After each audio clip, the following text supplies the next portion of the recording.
Di sini sesuatu dimulai, sebuah tradisi. Ada yang disebut sebagai the losers and the winners. Dan jadikan diri kita sebagai the winners. Kita bukan sedang ditimpa oleh musibah, tapi kita sesungguhnya sedang ditempa dengan musibah.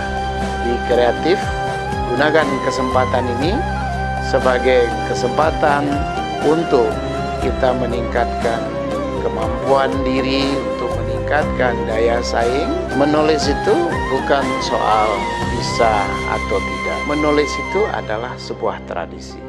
Mari kita bangun tradisi menulis. Ketemu lagi dengan saya dalam kuliah-kuliah kebudayaan. Pada hari ini kita ingin melanjutkan diskusi kita tentang the body.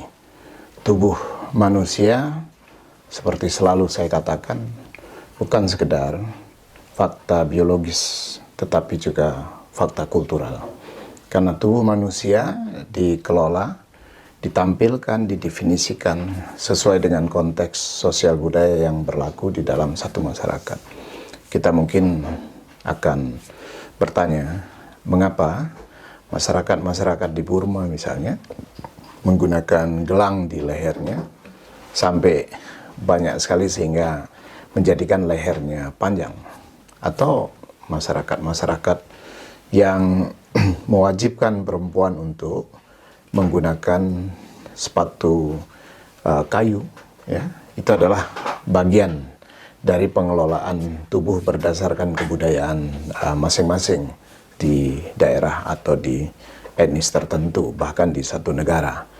Nah, oleh karena itu, the body secara kultural merupakan satu objek kajian yang sangat fundamental, karena manusia hidup dengan tubuhnya yang keseluruhan proses kehidupannya adalah proses mengelola tubuh, menjaga tubuh dari mengelola kesehatan, ya, menghindarkan jangan sampai terjadi luka, jatuh, ya, kecelakaan dan sebagainya. Itu adalah proses pengelolaan body. Tetapi juga bukan hanya hal-hal yang bersifat fisik, tapi pengelolaan tubuh ini, ya, pengelolaan tubuh dalam kerangka sosial. Karena dalam kehidupan sosial masyarakat, tubuh itu didefinisikan. Jadi tubuh didefinisikan keberadaannya, yang juga mempengaruhi kemudian penilaian atas tubuh. Sehingga masyarakat membawakan tubuhnya itu ke dalam ruang-ruang publik, ke dalam ruang sosial secara berbeda-beda. Kenapa ada orang yang ketika salaman, dia menggunakan dua tangan, bukan satu tangan. Atau ketika salaman, dia membungkuk, ya, tidak menegakkan dirinya. Ini sangat kultural, sangat kultural. Nah, oleh karena itu, pada hari ini sangat relevan kita membicarakan dikotomi nature and culture di dalam tubuh manusia. Tubuh manusia yang nature, tentu saja tubuh manusia yang alami, yang ada sejak lahir, dilahirkan secara normal atau secara cacat, ya, yang kemudian dia menjadi difabel dan sebagainya. Itu sebagian adalah fakta alami yang kita sebut sebagai kodrat. Seperti laki dan perempuan sebagai kodrat. Perempuan kodratnya dilahirkan dapat memberikan keturunan. Sementara laki-laki secara kodrat tidak bisa hamil, ya, sebagaimana perempuan. Itu adalah kodrat. Nah, jadi fakta-fakta natural, fakta alami yang berasal dari status biologis seseorang di dalam satu masyarakat itu mendapatkan artikulasi-artikulasi. Artinya apa? Fakta-fakta biologis tadi yang bersifat alami yang kita sebut, ya, itu sebagai suatu kodrat dari manusia, itu dimanfaatkan juga secara sosial, ya, atau minimal dia mempengaruhi kehidupan sosial. Jadi seseorang dengan karakter tubuhnya tertentu diperlakukan, ya, secara sosial sesuai dengan karakter tubuhnya. Bahkan bukan saja diperlakukan, tapi bisa juga dimanipulasi. Seorang anak kecil yang tubuhnya masih kecil, ya, bukan sekedar dianggap sebagai anak kecil, tapi bisa diangkat, dijunjung, ya, dijadikan mainan oleh orang tuanya karena dia masih kecil.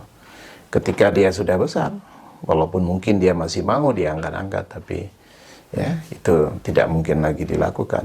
Ya. Tetapi juga karena dia kecil, itu maka bisa dimanipulasi, disuruh-suruh, diperintah.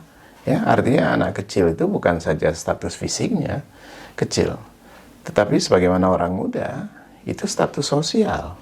Jadi the body sosial yang kemudian dimanipulasi. Ah, kamu anak kecil, gak usah ikut-ikutan, tanpa memperhatikan perkembangan intelektualitasnya. Mungkin seorang anak kecil, seorang muda memiliki ide-ide yang sudah sangat baik.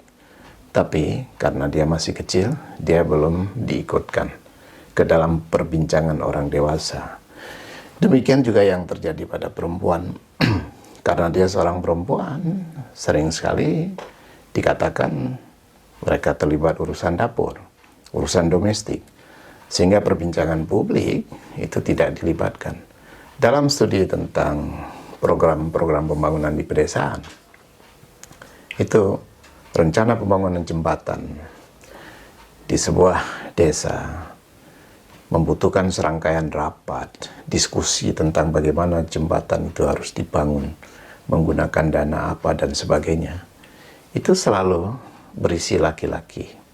Laki-laki yang rapat untuk memutuskan kebijakan-kebijakan pembangunan di desa. Perempuan, mereka hadir, tapi mereka di belakang. Mereka yang menyiapkan makanan, minuman, menghidangkan ke depan. Sesekali mereka diajak bersendagurau oleh laki-laki yang sedang rapat. Tapi tidak pernah ditanyai, bagaimana ibu-ibu dengan desain yang sedang kami bicarakan ini, tidak pernah ditanyai. Karena mereka adalah perempuan.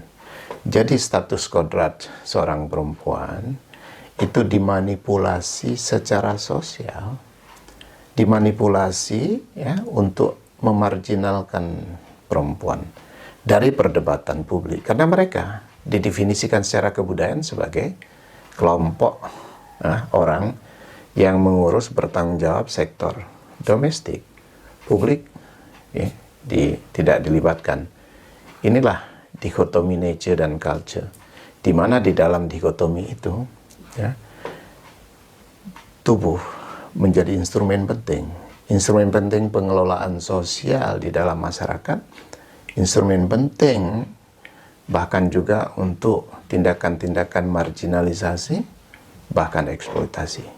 Ya. Nah, oleh karena itu, proses hubungan nature dan culture itu sangat tergantung pada konfigurasi budaya.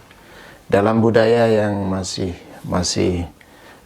tradisional, budaya yang belum berkembang, maka ikatan-ikatan dan definisi-definisi tentang the body secara natural dan kultural ini ya, itu sangat terasa ya. Jadi fakta-fakta alami itu dijadikan dasar untuk eksklusi sosial. Di dalam masyarakat yang sudah maju, dikotomi berdasarkan the body tidak begitu penting. Dikotomi antar generasi, anak-anak, orang tua, laki-laki, perempuan, tidak begitu penting. Karena apa? Karena standar yang dipakai bukan soal fisik, tetapi yang dipakai adalah soal substansi, intelektualitas, ya. Dan oleh karena itu, jarang kita lihat perempuan dibicarakan sebagai kelompok yang memproduksi pengetahuan, ya. Perempuan-perempuan sebagai penulis tidak banyak diteliti. Yang banyak diteliti adalah perempuan sebagai ibu rumah tangga, perempuan yang mengalami berbagai tindakan eksploitasi, perempuan yang menjadi TKW, ya. Padahal banyak sekali perempuan yang memproduksi pengetahuan, menulis buku, dan mengkonstruksikan nilai-nilai dalam satu peradaban anak-anak itu dipengaruhi oleh perempuan di dalam proses pendidikannya. Ini kurang diapresiasi karena dikotomi yang terlalu membuat tembok tebal antara laki-laki dan perempuan berdasarkan the body sebagai kodrat. Nah, jadi kita lihat tubuh akhirnya menjadi instrumen, ya. Instrumen apa? Instrumen untuk inklusi sosial, instrumen untuk eksklusi sosial, yang itu dalam kehidupan sehari-hari itu termanifestasi. Anda buka kolom-kolom penerimaan atau informasi tentang lowongan kerja di surat kabar, coba kita buka. Ketika dikatakan mencari seorang perempuan atau karyawan perempuan yang dicari, di ujungnya ada catatan. Tidak sekedar punya SIM, bisa mengendarai kendaraan, atau ya bisa menjalankan komputer atau bahasa Inggris dan sebagainya. Tidak hanya kompetensi itu, tapi di ujungnya ada catatan berpenampilan menarik. Kenapa harus ada penampilan menarik? Dan itu tidak berlaku untuk laki-laki, ya. Ini karena dikotomi yang didasarkan pada tubuh manusia. Nah, jadi tubuh manusia itu memang kemudian meluas di dalam masyarakat publik, ya, di dalam masyarakat secara umum. Kita menemukan mereka hadir yang mempengaruhi, bukan hanya praktik-praktik, tapi mempengaruhi satu proses diskursif, wacana-wacana publik, selalu menggunakan tubuh sebagai instrumen untuk mengkonstruksikan nilai-nilai dan menjadi referensi di dalam kehidupan sosial. Demikian topik kita pada hari ini. Kita ketemu dan ikuti terus diskusi-diskusi kebudayaan kita. Salam sehat dan semangat. Ikuti terus kuliah-kuliah kebudayaan dari Profesor Dr. Irwan Abdullah.